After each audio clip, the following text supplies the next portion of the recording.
Que a graça e a paz do nosso Senhor e Salvador Jesus Cristo esteja com você, com a sua família nesse dia, amém?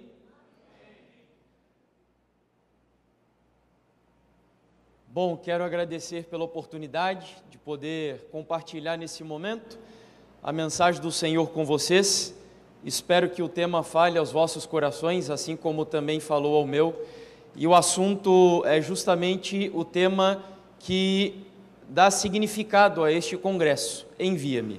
E eu gostaria de convidar você, assim como está, antes de abrirmos a palavra do Senhor, a fechar os olhos para nós falarmos com o nosso Deus. Vamos orar.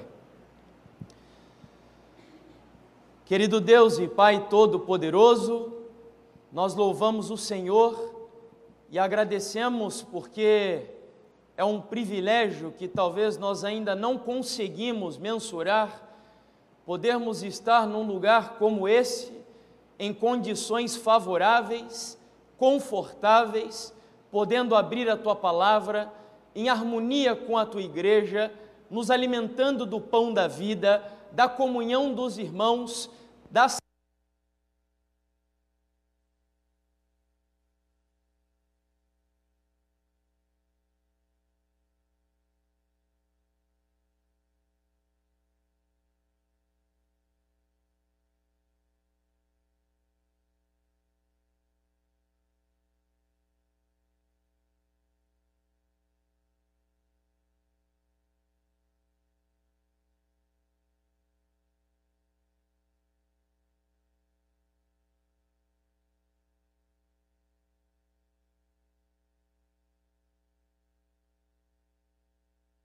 que é justificação, santificação e, acima de tudo, um desejo intenso e árduo de dedicarmos a nossa vida à missão de pregar o Evangelho neste mundo e fazer com que a Tua Igreja avance no planeta Terra. Que o Senhor esteja conosco e nos dê a Tua bênção e a Tua paz. Em nome do Senhor Jesus. Amém. Abra então a sua Bíblia no livro de Isaías, o capítulo 6. Isaías, o capítulo 6, versículos 1 até o 8.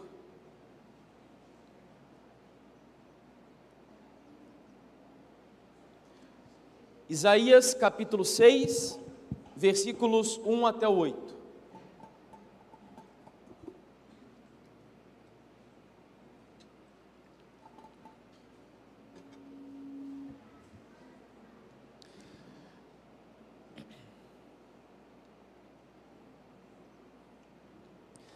No ano da morte do rei Uzias, eu vi o Senhor assentado sobre um alto e sublime trono, e as abas de suas vestes enchiam o templo.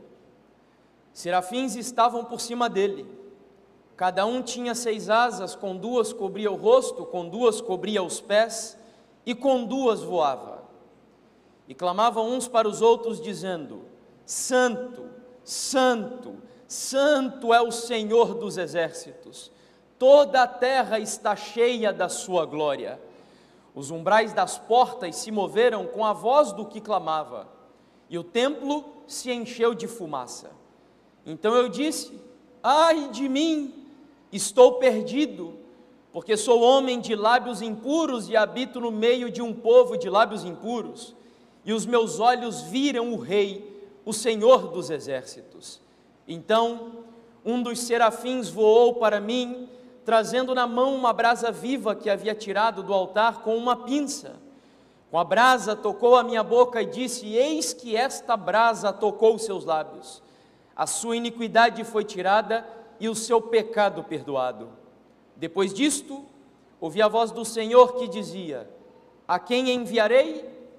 E quem há de ir por nós? Eu respondi: eis-me aqui, envia-me a mim. Após um reinado bastante longo, 52 anos especificamente falando, e também materialmente próspero para o povo de Judá, o rei Uzias morreu. E o problema é que com a morte dele, as esperanças do povo de Judá praticamente desapareceram. Era um momento crítico para o Reino do Sul. E a crise era vista por todos os lados. No âmbito político, o Reino de Judá estava ameaçado, por exemplo, pela invasão dos exércitos da Síria, combinados com o Reino de Israel. Juntos eles tramavam a invasão ao território de Judá e a destruição e a erradicação do Reino do Sul. E o problema é que agora faltava um rei que tivesse um caráter moral, que fosse um rei que liderasse o seu povo e tranquilizasse o povo diante de um perigo iminente que se encontrava diante deles. Além da crise política, o Reino do Sul também enfrentava agora uma crise no âmbito moral, na ética do povo de Judá. Diz a Bíblia que eles oprimiam os pobres, que eles abusavam do trabalho dos jornaleiros. Além disso, a palavra do Senhor diz que os juízes, inclusive, eram corruptos da nação do povo de Deus. Também não se preocupavam com a causa da viúva e do órfão, e a imoralidade, a falta de ética era tão grande, que o profeta Isaías, no capítulo 5, versículo 20, chega a dizer que eles misturavam e confundiam o bem com o mal e a luz com as trevas. A Bíblia também diz que havia uma crise terrível no âmbito da espiritualidade, mas não era apenas um problema de liberalismo que estava invadindo a igreja e o povo de Deus naquela época, não, muito pelo contrário, a religião havia se degenerado em uma mera formalidade, era um ritual, um cerimonialismo que tinha perdido completamente o significado. Tanto que no capítulo 1, Deus vai dizer que já não suportava mais tudo aquilo que eles ofereciam para o Senhor, as ofertas, as festas de lua nova, os sábados, tudo perdeu completamente o seu significado. E Ellen White, no livro Profetas e Reis, diz que o profeta Isaías estava no pórtico do templo refletindo sobre tudo isso que eu acabei de compartilhar com vocês. A condição espiritual, política, moral e ética da sua própria nação, do seu próprio povo.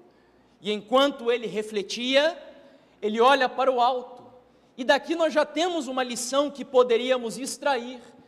Eu vejo no nosso país hoje, uma igreja cristã brasileira, extremamente preocupada com a condição ética, moral, política da nossa nação, e também espiritual. E vejo pessoas tentando resolver esses problemas pelas vias que não são aquelas que Deus nos chamou para resolver. Há poucos dias nós vimos cristãos engajados em uma causa lá em Brasília que não é aquela que Deus nos chamou para exercer nesse mundo. Pessoas supondo que nós vamos resolver os problemas da nação através da revolução, e não, a lição que Isaías nos dá é, quando há crise no meio da igreja, quando há crise na sua nação, quando há crise moral e ética no seu país, um único meio de resolver o problema é olhar para o alto. E Elias olhou, Isaías olhou, melhor dizendo, e a Bíblia diz que ao olhar para o alto, ele olhou para um lugar específico nas alturas, que era o santuário. E assim como Asaf, quando no Salmo 73, se não me engano, ele também discorria e refletia sobre alguns dilemas existenciais da sua vida. Ele não conseguia entender como os ímpios, homens maus e cruéis, tinham uma vida tão próspera, uma vida abundante, uma vida plena, e muitas vezes melhor do que a vida dos filhos de Deus, pelo menos no âmbito humano falando. E quando os problemas de Asaf pareciam insolúveis, a Bíblia diz que ele entra no santuário. E mais uma vez nós temos aqui um servo de Deus, um mensageiro de Deus, olhando para o templo, olhando para o alto, olhando para o santuário, com o objetivo de compreender melhor os propósitos de Deus para a sua igreja neste mundo. E ali está o profeta Isaías. Diz Ellen White que o véu do santuário celestial foi aberto. A Isaías foi permitido adentrar aquele compartimento que é o mais sagrado de todos, o Santo dos Santos. E quando ele penetra pela fé o lugar santíssimo, a Bíblia diz que ele contempla a Deus no seu alto e sublime trono.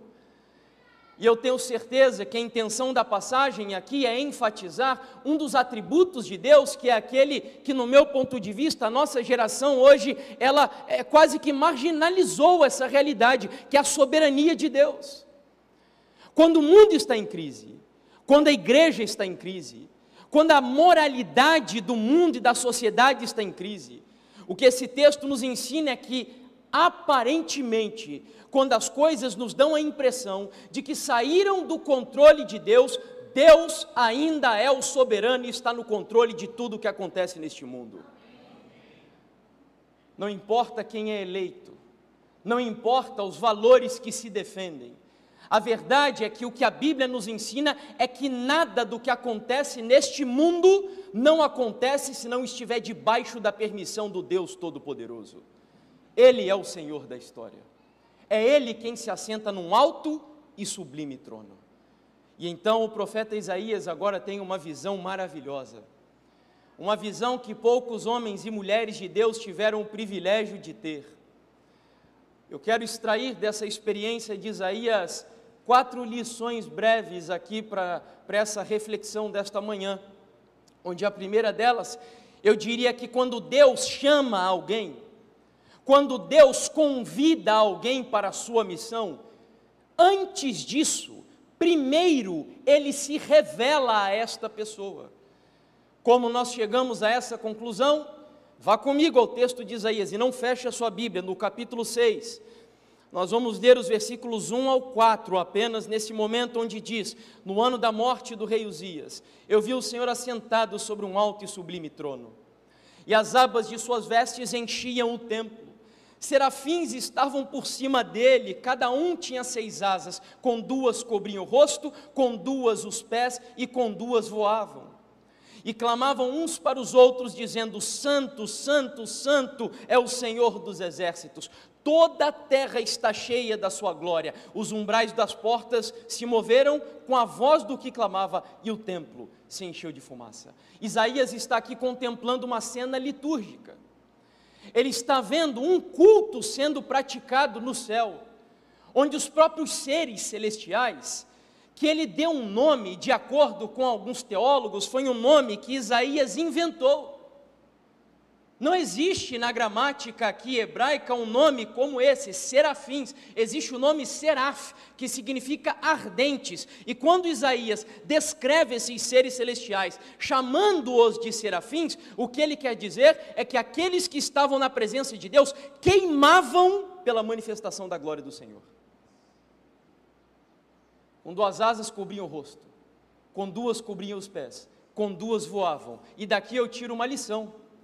Vejam que das 6 asas, 4 eles usam para adorar, e 2 eles usam para servir, porque a primeira lição que extraímos aqui do texto é: não existe missão e serviço se antes disso nós não prestamos a Deus uma devida adoração. E é por isso que o Senhor se revela ao profeta Isaías, antes de fazer o chamado a ele. Isaías agora tem o privilégio de ver Deus se manifestando em sua plena santidade, meus irmãos. Qual foi a reação dos serafins quando ele contempla a cena? Diz a Bíblia que eles cantavam um hino dizendo: Santo, Santo, Santo é o Senhor dos exércitos, toda a terra está cheia da sua glória.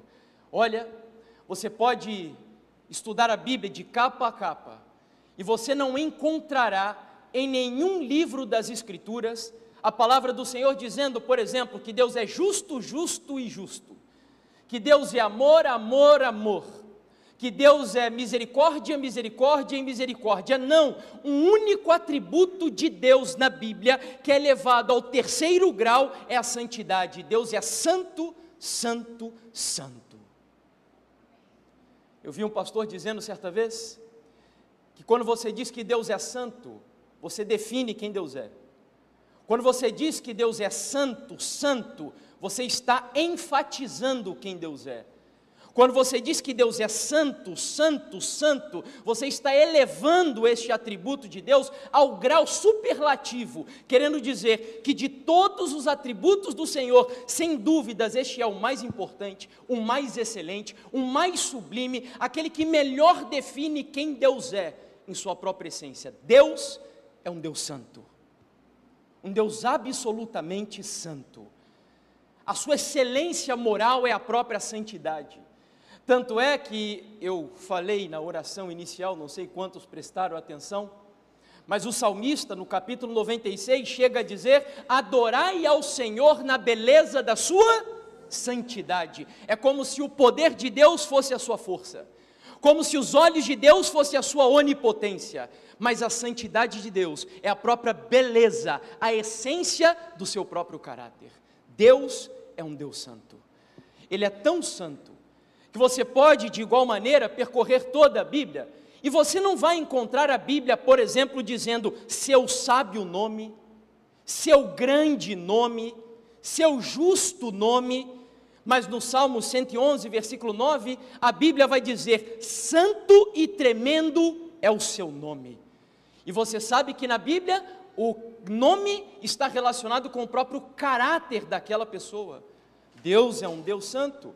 Um pastor adventista, que é o pastor Emilson Reis, já jubilado, escreveu esse livro espetacular chamado A Ira de Deus no Mundo dos Homens, onde ele diz: de todos os outros a santidade é o atributo que mais se destaca em Deus. É o atributo divino que qualifica todos os demais e também condiciona e limita o exercício deles. Quando eu digo que o atributo mais excelente em Deus é a sua santidade, eu não quero diminuir o amor, a misericórdia, a graça e os outros atributos, não, mas é para nós entendermos que o amor de Deus é um amor santo, a justiça de Deus é uma justiça santa, a ira de Deus é uma ira santa. Então, como diz aqui o pastor adventista, ele é um atributo que qualifica todos os demais. Uma das coisas que eu mais admiro é a capacidade que algumas pessoas têm de sintetizar em poucas palavras verdades profundas, e principalmente quando isso é dito de maneira poética. E aqui o Augustus Strong diz assim: a santidade é o trilho onde a locomotiva do amor deve correr. Você consegue captar a profundidade disso aqui? A santidade é o trilho, e todos os atributos percorrem o trilho da santidade, que os conduz, que os regula, que os orienta. Todos os atributos não se desviam do trilho da santidade de Deus. Não é o meu tema central aqui, mas eu não poderia deixar de falar sobre esse assunto, porque a igreja brasileira, a igreja mundial, precisa justamente compreender o que Isaías precisou entender aqui nesse momento. No momento de crise, Deus se manifesta para o seu servo na plenitude da sua santidade. E Deus, quando nós falamos que Ele é santo, a esfera da santidade de Deus, eu seria prepotente se dissesse a vocês aqui que tenciono me aprofundar ou ser exaustivo no assunto tão sublime e infinito como esse, porque a santidade do Senhor, ela é inigualável, ela é incomparável. Quando nós falamos que Deus é santo, Ele é santo em duas esferas, qualitativamente e quantitativamente. Qualitativamente é no sentido moral. Para você ter noção, a Bíblia diz em Jó capítulo 15, versículo 15, que nem os céus são puros aos olhos de Deus. Você consegue entender isso? É claro que aqui há um exagero de linguagem. Não há pecado no céu, não há imperfeição no céu, mas Deus é um Deus tão santo, tão puro, tão imaculado, que o próprio céu, que é perfeito, é imperfeito e impuro aos olhos de Deus. O mesmo livro de Jó, capítulo 4, versículo 18, a Bíblia diz que Deus atribui imperfeição aos anjos que não caíram. E você sabe que Abacuque também vai dizer que Deus, ele é tão puro de olhos que não pode nem o quê? Você lembra? Ver o mal. Não é que Deus não pratica o mal, Deus não suporta nem ver o mal. É por isso que na cruz do Calvário, como eu dizia ontem no tema que tratamos lá no seminário, quando Jesus estava morrendo ali como o pior de todos os pecadores, diz Ellen White que Deus desviou a sua face do seu filho, porque ele não suportava ver tamanha quantidade de pecados sendo ali postos sobre o Filho de Deus. Mas Deus, ele também é santo na esfera quantitativa. É verdade que a Bíblia diz, sede santos como eu sou santo, mas um ser humano nunca será capaz de atingir a esfera de santidade de Deus. Porque Deus é incomparável, Deus é inatingível, Deus é impossível de nós alcançarmos a santidade e a esfera de sublimidade deste atributo que nós estamos tratando aqui. Isso não é a minha ideia. Por exemplo, o salmista, ou melhor, Samuel vai dizer em 1 Samuel capítulo 2, versículo 2, não há santo como o Senhor. Ninguém é capaz de se comparar à santidade de Deus. É por isso que, infelizmente, nós temos aqueles legalistas hoje na igreja. Às vezes nós, que buscamos um cristianismo mais conservador, ignoramos esse braço que também é diabólico e que tem afetado a igreja do Senhor, porque Ellen White diz que quando o diabo não consegue prender uma pessoa no frio formalismo, ele empurra para o fogo do fanatismo. E se o progressismo e o liberalismo são destruidores da igreja, também o fanatismo o é, destruidor da igreja do Senhor. E muitos que advogam santidade e falam sobre santidade não entendem a diferença que existe entre santidade na esfera humana e santidade na esfera divina. Diz a Bíblia que não há santo como o Senhor. Você sabe que nós temos um hino do Inário Adventista do Sétimo Dia agora, e eu queria convidar você nesse momento, vai ser improvisado mesmo, não foi nada combinado, a cantar comigo, justamente esse hino que tonifica essa verdade sublime que estamos tratando aqui. O hino diz assim, quem conhece cante, a gente vai cantar só a primeira estrofe e o refrão. Santo somente é o Senhor, digno de todo louvor, Deus de bondade, justiça e amor, santo somente é o Senhor. Cante o refrão agora e reflita nessa letra. Santo, Santo, Santo somente é o Senhor.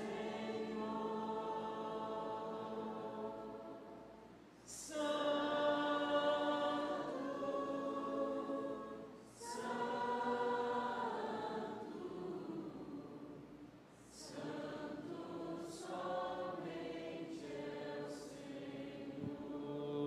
santo é o quê? Santo somente é o Senhor. Amém? Santidade. O profeta Isaías agora então no pórtico do templo, refletindo sobre todos os problemas que vimos aqui, ele olha para a santidade de Deus. Deus se revela a ele de maneira sublime, de maneira santa, e quando Isaías se depara com a santidade do Senhor, vem a segunda lição do texto.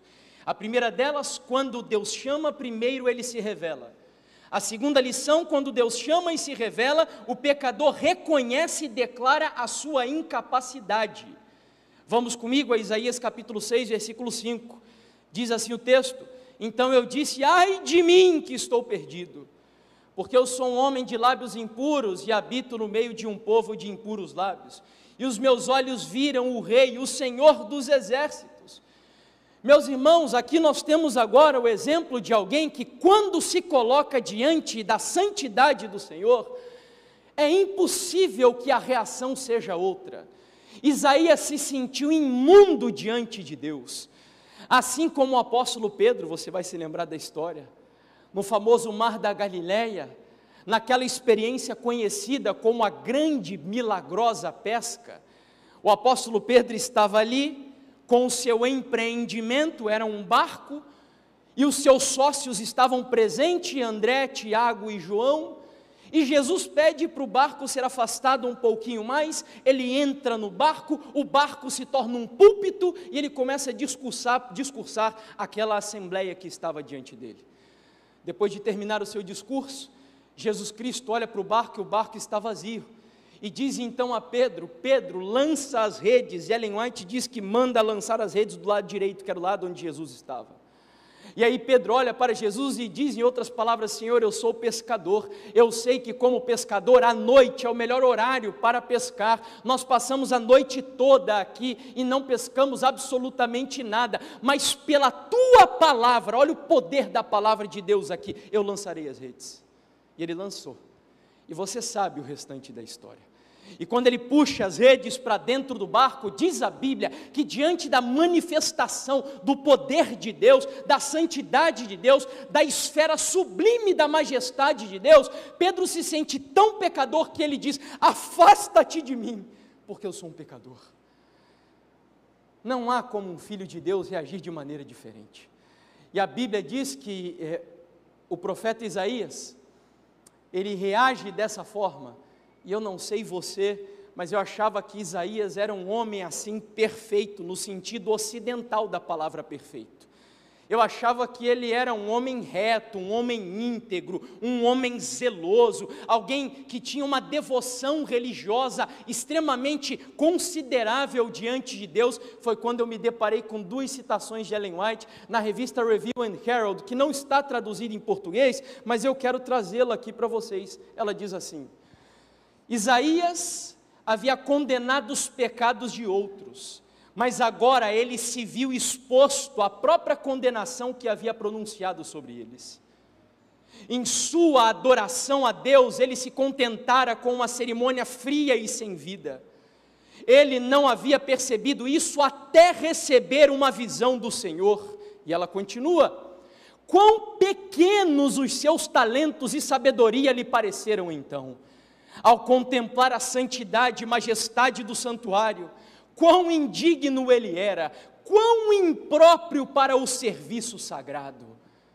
Meus irmãos, nós vamos continuar aqui a história, e nós vamos ver que os anjos, quando descem para purificar Isaías, pegam a brasa do altar e purificam os seus lábios. E eu imagino aqui um profeta Isaías, que, como diz um amigo meu lá de Portugal, se tornou um crítico profissional da igreja.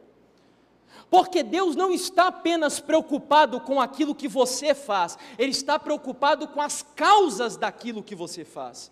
Eu vejo muitas pessoas que chegam para mim e dizem assim: meu irmão, eu lá na minha igreja não posso nem pregar, porque o povo lá não gosta de mim, porque quando eu subo no púlpito eu falo o que tem que falar, e rasgo o verbo. E certa vez eu estava refletindo nas palavras de Calvino, onde ele dizia assim: Senhor, eu amo pregar, mas não me dê amor apenas pela pregação, me ensine a amar aqueles para quem eu prego.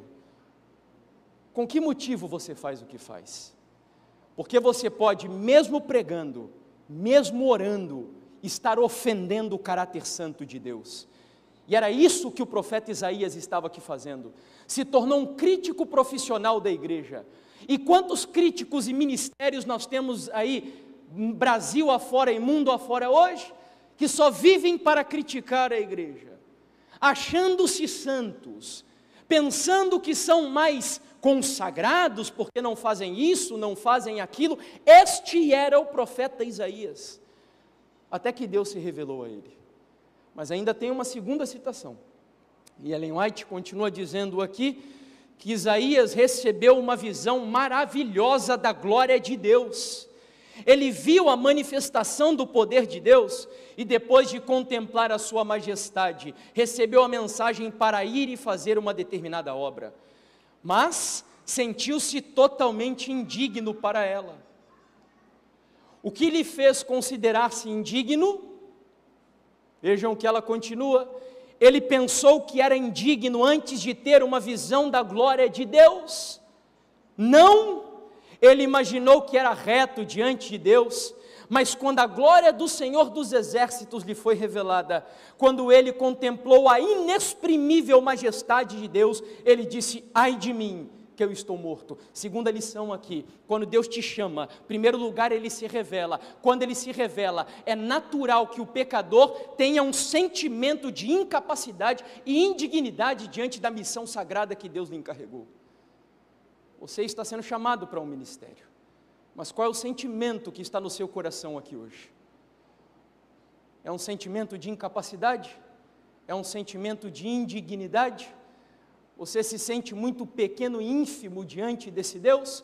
Assim como Jó, que antes dizia que queria que Deus montasse um tribunal diante dele, e ele defenderia a sua causa, e mostraria que ele era um homem íntegro e justo, e etc. Mas quando Deus se revelou a Jó, dizendo: onde você estava quando eu lancei os fundamentos da terra? E Jó disse assim: olha, antes eu o conhecia de ouvir falar, mas agora eu o conheço, porque eu contemplei a sua face, e agora eu me abomino, e me humilho no pó e na cinza.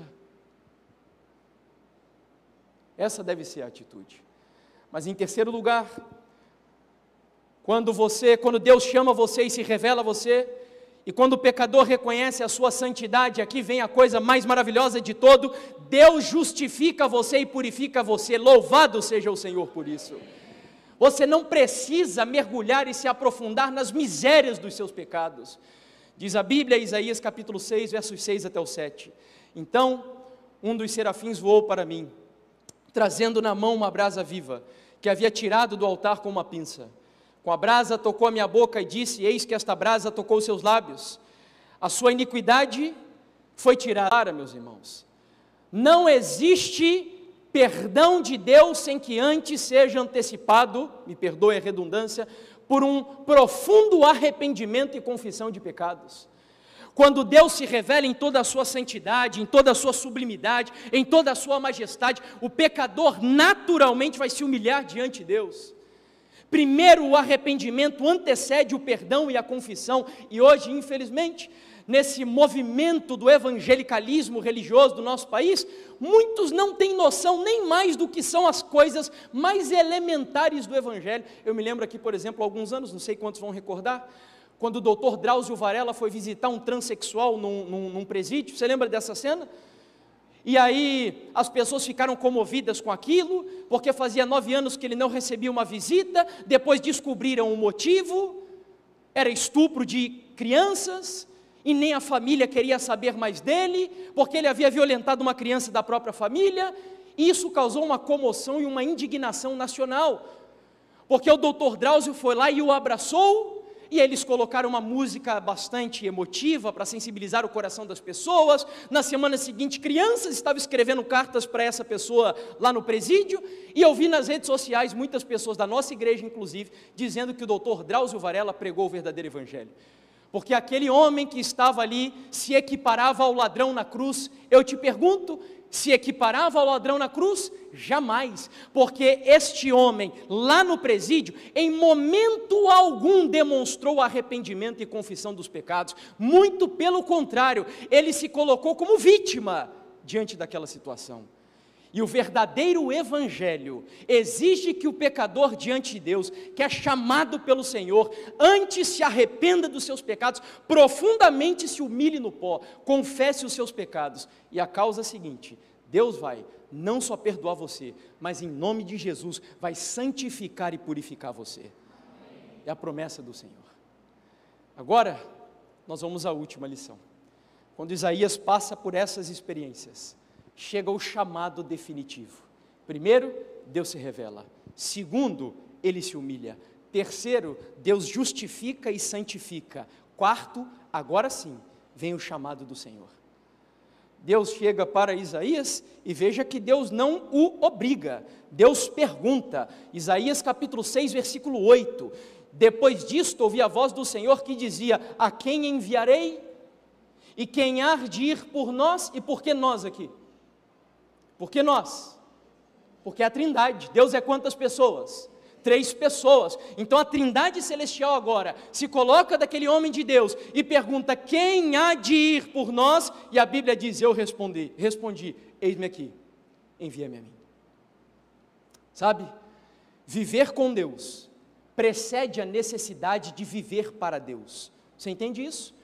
Consagração vem antes de ministério. E eu li uma frase recentemente onde o autor dizia que ministério não é o que eu faço para Deus, é o que Deus faz através de mim. Você entendeu?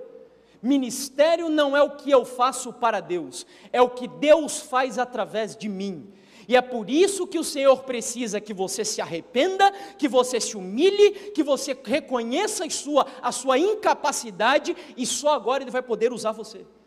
Só agora ele vai poder torná-lo um objeto de glória e honra nas mãos dele, porque ministério, volto a repetir, não é o que você faz para Deus, mas é o que Deus faz através de você. Primeiro vem o perdão e a santificação, depois a missão. Quando Isaías passou por isso, ele entendeu o chamado do Senhor, porque a experiência não poderia se encerrar aí. Há pessoas que são perdoadas, há pessoas que são santificadas, mas há pessoas que não trabalham. E Ellen White diz que todo pecador arrependido nasce no reino dos céus como um quê? Missionário. Missionário. Então a missão, ela é a marca da igreja nessa terra. Depois que nós percorremos todo esse trajeto, chegamos na missão. E a história de Isaías, e com isso eu encerro, ela me faz lembrar da história de um grande homem de Deus. A história daquele que é o primeiro, ou foi o primeiro missionário da igreja adventista do sétimo dia enviado ao exterior. O missionário que hoje dá nome à universidade adventista mais conhecida no mundo. Eu me refiro a John Evans Andrews. Nascido no ano 22 de julho de 1829. Eu não estou falando aqui de um homem qualquer. Era um homem capaz, um autodidata, um homem extremamente intelectual, um erudito. Carregava sempre algum livro consigo por onde passava. Dizem ainda os seus biógrafos que o livro sobre o qual ele mais se debruçava era a Bíblia. Tanto é que ele era capaz de ler a Bíblia em até 7 idiomas. Perguntaram para ele certa vez, pastor Andrews, o senhor seria capaz de reproduzir a Bíblia de memória? E ele respondeu o seguinte: olha, o Antigo Testamento eu teria dificuldades, mas se por acaso o Novo Testamento se perdesse, eu seria capaz de reproduzi-lo palavra por palavra. No ano de 1874, o presidente da Conferência Geral da Igreja Adventista do Sétimo Dia estava em uma assembleia, e naquela ocasião muitas cartas da Europa chegavam para os adventistas dos Estados Unidos, dizendo que eles estavam entrando em contato com a mensagem adventista. Nós precisamos de um pastor aqui, diziam as cartas. Nós queremos ser batizados. Quem nos batizará? E então, Ellen White, que estava presente na conferência, se levanta e começa a dizer que aquelas cartas eram um convite do próprio Jesus à assembleia que estava presente. Jesus estava chamando o povo para anunciar na Europa a mensagem do terceiro anjo, aquela mensagem que diz ela que o mundo todo está à espera de ouvir. E aí ela termina o seu apelo dizendo: e se o Senhor hoje pergunta, a quem enviarei? Quem há de ir por nós? Lá nos fundos da igreja, um homem bastante delgado, magrinho, com a sua típica barba ruiva e bastante expressiva, ele se levanta e ele diz: se parecer bem aos irmãos, eu digo, eis-me aqui, envia-me a mim. Era Andrews que deu essa resposta ao chamado do Senhor. Eu não tenho tempo agora de contar toda a história para vocês, mas a história de Andrews foi extremamente inspiradora. Quando Andrews partiu para a Basileia, com a sua filhinha Mary, de 12 anos, e o seu filho Charles, de 16 anos de idade, o Tiago White disse que ele deixava os Estados Unidos com a metade da sua família no silêncio da sepultura, porque a sua esposa, Angeline, ele era apaixonado por ela, havia morrido de tuberculose. 2 filhinhas suas, 2 filhos seus, também morreram bastante prematuramente. Mas esse homem foi enfrentar uma experiência missionária extremamente desafiadora, morando em um porão insalubre, úmido, escuro, se alimentando de batatas, mingau, e quando tinha um pouquinho, eles comiam repolhos de vez em quando. As dificuldades deles eram tão grandes que nem o banheiro tinha condições de receber aquela família de forma adequada. Tanto é que, com pouco tempo, a sua filhinha contraiu uma enfermidade que traria para ele uma lembrança extremamente amargurante. Ele viu a sua filha com febre, ele viu a sua filha tossindo, quando então ele viu que a tosse da sua filha expelia sangue também em um dado momento. Os temores dele se cumpriram. A pequena Mary, que era o seu braço direito na missão da Europa, contraiu a enfermidade que matou exatamente a sua mamãe, tuberculose. A doença foi se agravando e ele se preocupando cada vez mais com ela. Foi quando a Assembleia Geral, no ano de 78, nos Estados Unidos, chamou o pastor Andrews para ir para lá, prestar um relatório sobre a missão lá na Europa. A missão estava avançando. Andrews era um homem incansável. Ele escrevia, ele pregava, ele mal dormia. Foi advertido por Ellen White, inclusive, muitas vezes, sobre a falta de descanso por causa da intensidade do ministério. E aí a Assembleia o chamou, mas eles não tinham dinheiro para levar a pequena Mary para lá. E ele disse: eu não posso, eu não vou deixar minha filha nessas condições aqui nesse momento. A minha filhinha que saiu daí e veio até aqui e tem sido o meu braço direito nessa missão, eu não posso deixá-la. E ele, que pagou a sua passagem dos Estados Unidos para a Europa e tinha sobrado um pouquinho de dinheiro, pagou agora a passagem para sua filhinha ir com ele juntamente à Assembleia nos Estados Unidos. Chegando lá, ela foi internada no hospital de Battle Creek. Ali estava o Dr. Kellogg. Ele começou a tratar dela, mas aos poucos a doença foi se agravando, e o Dr. Kellogg chegou para Andrews e disse: Andrews, aproveite, entre no quarto, esses são os últimos momentos da sua filha. Quando ele entrou lá, ela se agarrava ao braço dele e dizia: papai, não me deixe só, não me deixe só. E ele ali estava com ela, com um lenço nas mãos, pegando os últimos suspiros da sua filha, enxugando a boquinha dela com sangue, tentando dar forças para ela, quando então aos 17 anos de idade a pequena Mary morreu. Na revista Review and Herald, o pastor Andrews fez um relato sobre essa experiência dele, dizendo que a impressão que ele tinha com a morte da sua filha é que ele estava se agarrando em Deus agora com uma mão adormecida. Mas o Deus, que é um Deus de amor e misericórdia, escreveu uma mensagem para ele. Eu já estou encerrando, estou com o meu tempo esgotado. Ele usou a serva do Senhor, Ellen White, e ele mandou uma mensagem para o pastor Andrews dizendo: nossos profundos sentimentos estão com você em sua grande tristeza, mas não nos entristecemos como aqueles que não têm esperança. Mary, querida e preciosa menina, descansa. Com os penetrantes olhos da fé, você pode antever a sua Mary, com a mãe e os outros membros da sua família, respondendo ao chamado do doador da vida e levantando-se triunfante sobre a morte. O Senhor o ama, meu querido irmão, Ele ama você. O que Ellen White estava dizendo era: pastor Andrews, não se preocupe, continue trabalhando para o Senhor. Deus está garantindo a você que naquele grande dia da ressurreição, você verá a sua família toda reunida novamente, e irá com ela morar por toda a eternidade no reino dos céus. Isso recobrou o ânimo do pastor Andrews, mas a verdade é que ele nunca voltou a ser o mesmo de antes. Ele voltou para a Europa, ele ficou enfermo por 2 vezes, e ele começou a tossir, ele teve febre, e ele também desenvolveu tuberculose.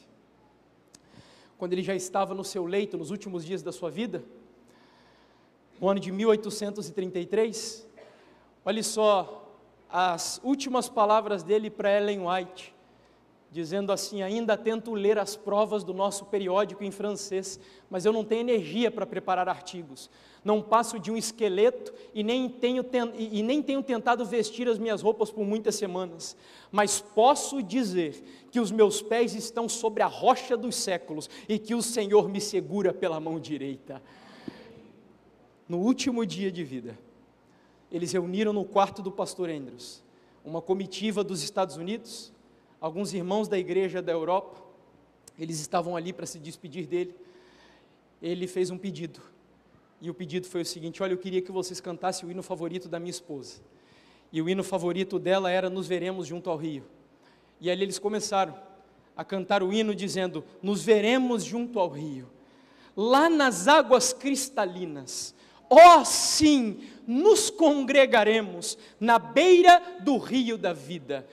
Quando eles terminaram de cantar, o pastor Andrews espontaneamente começou a dizer: sim, nos veremos junto ao rio, e ali eu encontrarei a minha pequena Mary, a minha amada Angeline, eu encontrarei as minhas 2 filhas queridas, sim, nós nos veremos junto ao rio. Ali ele silenciou-se, e exatamente quando o sol se pôs, naquele dia, se pôs também a vida do primeiro missionário da Igreja Adventista do Sétimo Dia. Para quem tiver o privilégio um dia de visitar a Basileia, num cemitério que já está praticamente esquecido, há um túmulo lá, bastante singelo, com as palavras: aqui descansa o primeiro missionário da Igreja Adventista do Sétimo Dia, o pastor John Nevins Andrews. E eu encerro essa mensagem, quando ele já não tinha nem mais forças para escrever, ele se levantou do leito e disse: filho, pegue um papel e eu quero escrever uma mensagem para a Review and Herald. E a mensagem dele foi a seguinte: em meio à tribulação e à aflição, a minha alma está grata a Deus. Nunca me impressionei mais com a importância da obra na qual estamos empenhados no tempo presente. O meu coração está preso a ela, e numa obra tão sagrada eu alegremente gastaria e me deixaria gastar. Almas estão perecendo, as quais agora estão sendo alcançadas. O tempo para o trabalho é curto, e a noite em que ninguém pode trabalhar está próxima. Não devemos então, enquanto é dia, fazer o que pudermos para que possamos, de alguma maneira, salvar alguns? Uau! Que sentimento impelia esse homem. Eu encerro essa mensagem com as palavras da mensageira do Senhor. O mundo está esperando para ouvir. Pessoas estão sedentas da mensagem de Deus. Se você já teve um encontro com Ele, se você já se humilhou diante dEle, se você já se arrependeu profundamente dos seus pecados e sentiu o chamado do Senhor na sua vida, Deus está perguntando aqui agora: a quem enviarei? Quem há de ir por nós? E se a sua resposta é: eis-me aqui, envia-me a mim, nós teremos agora uma mensagem musical, e eu gostaria que você se colocasse em pé, mas reconhecendo as suas debilidades, as suas incapacidades, a sua insuficiência, mas acima de tudo, que o Deus Todo-Poderoso pode pegar o seu cajado, a sua farinha e o seu pão, as suas incapacidades, e usar você para a glória dEle e para o progresso da sua igreja no planeta Terra, em nome do Senhor Jesus.